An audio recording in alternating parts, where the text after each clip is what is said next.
fans, do you want to win your share of $100,000? Simply enter the houseofboxing.com Fight Night Prediction Challenge. Compete with boxing fans around the world. Simply head over to houseofboxing.com and sign up now. This is Charlie Parsons for Boxing Social Association with houseofboxing.com and Empire Fight Store. It's always a pleasure. We started this sort of friendship in Guadalajara. Since then we've been absolutely everywhere. Tony Sims, we find ourselves in Monte Carlo. What a treat. Yeah, great place, and Joe Cordina boxed here 2019, so we know the place pretty well, and you know, it's a great place to fight, and the Monaco Commission and people here, you know, really treat us well. Let's talk about Joe Cordina's fight this Saturday. I saw the promo, I was getting my stuff ready, packing. Edward Vazquez is talking quite a game, maybe not so much up at the press conference, but a few swear words in there, calling Joe arrogant, stuff like that. Were you surprised by that at all? No, I mean, listen, you got to realise that Mexican fighters, it's their national sport, and you know, it's all they live for, and every Mexican fighter, especially challenging for a world title, is going to put every single thing on the line. He's obviously prepared really well, you know, and he's going to give everything, but it's like, whether he took Joe Cordina as arrogant, I don't believe Joe's arrogant. I just believe that he thinks he's superior to him.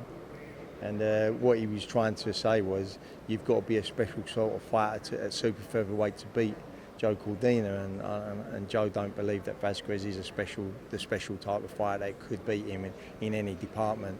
So, you know, that's what he was trying to put across. Well, as Joe articulated at the press conference up there, this is sort of like the last one for him. He said he is taking this seriously because he knows that it's unifications and the biggest fights after this one. That being said, it is a voluntary. Edward Vazquez, I think 15-1. That defeat against Ray Ford, which a lot of people thought he won that fight. What does he bring to the ring this Saturday, Tony?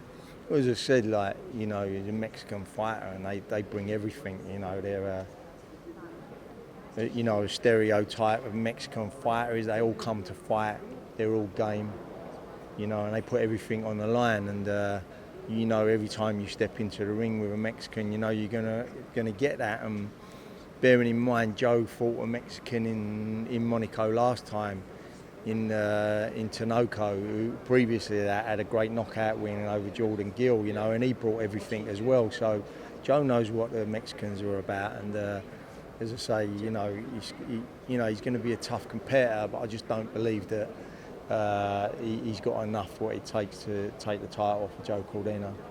No overlooking anyone, but if he gets through Saturday night, we talk about the winner of O'Shaquie Foster and Rocky Hernandez on Saturday. A late stoppage for Foster. I don't know if you've managed to catch up with it all, but quite an easy fight to make. I think Eddie said that that's the one that he wants, providing Joe gets through Saturday night. It's a big money fight. We know that Joe wants to be the unified champion.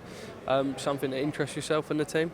I think, like, preferably Joe would want to fight Navarette next. I think Navarette is the big name in the division. You know, he beat Oscar Valdez last time, and I know Joe wants one more fight at super featherweight and then move up to lightweight. So, you know, if you're going to pick an opponent, it'll be Navarette.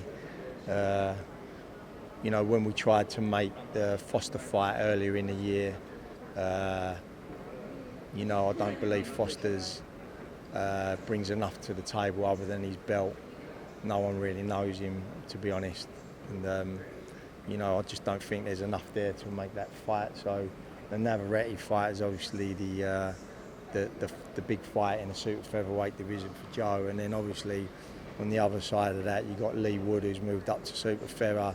That's a big domestic fight. So if we're talking about Joe's next opponent, it'll probably, hopefully, be out of one of them too. Let's talk a little bit about Conor Benn. We're expecting him to be around at some point this week, and it's sort of the first that we've heard on Chris Eubank Jr.'s side that terms are agreed. Now, we know that this was a fight that Conor's called for a long time, and obviously was in the mix, well over a year ago now. Chris has come out, said what he said. It's like the first time we've seen in the last couple of months that that's vocally the next fight for them. Eddie told me that they're in final negotiations. You're confident that we see this fight at the start of 2024? Yeah, you know, we're in deep negotiations. Like Charlie, obviously, he's in negotiations with Matchroom. I think we're getting closer to, nailing the fight down, and obviously there's a few things that have got to be gone through, but I think we're a step closer than we was last week, and hopefully we get that fight over the line. £160? 160, yeah. As you know, Conor boxed at 154 last time, so he dipped his toes in the water at a higher weight, and he fought a big, really £160 fighter then in a Mexican, and I thought he boxed really well. He dealt with him quite easily, and I'd be looking forward to fighting at 160 against Eubank if it can get made. Tony, Conor's been very vocal all throughout, said that he'll take Eubank's head off within a couple of rounds. Now, obviously, last time out, not a stoppage, but one of the toughest fighters I think we'll ever see that Conor faced. Do you believe that Conor carries the power up to middleweight and does stop Chris Eubank Jr.? Oh, without a doubt, he carries the power. I mean, you've only got to look at the shots that he was catching the Mexican with last time, and do I think that after watching Eubank against Liam Smith's first fight, do I think that Eubank, holds a shot as well as a Mexican? I don't think he does.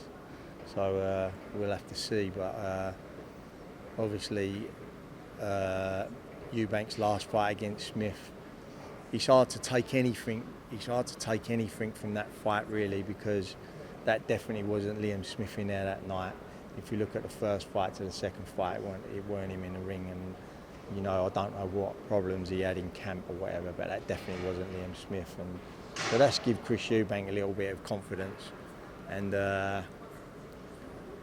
that's made the fight even bigger now, and as I said, we purposely stepped up a weight in the last fight, obviously to fight a bigger opponent, and I think you can still see that Conor Benn carries that power up to that weight, and that the Mexican had a phenomenal chin, and fair play to him. We got 10 good rounds out of him, which he needed after being out for 18 months.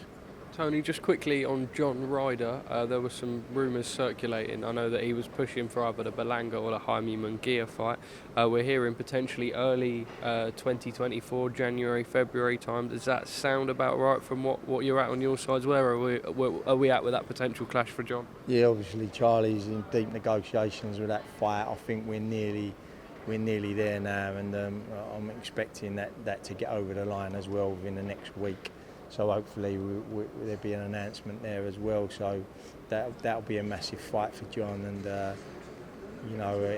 with a win there, it puts him back onto the top of the division for a title challenge again. Just lastly from me, just on the rest of the gym, everyone firing. We saw Jimmy Sains' explosive debut, George Liddard, Maisie Rose Courtney, Jordan Thompson. We're expecting a return at heavyweight. Feel like I may have missed one or two in there. Dempsey McKean maybe back some point. I mean, talk me through the rest of the stable. Yeah, Jimmy's fighting next Saturday in Newcastle. He's having his second fight, and the other guys are just ticking over. So I'll probably get the younger ones out, Maisie and George Liddard, in the new year now.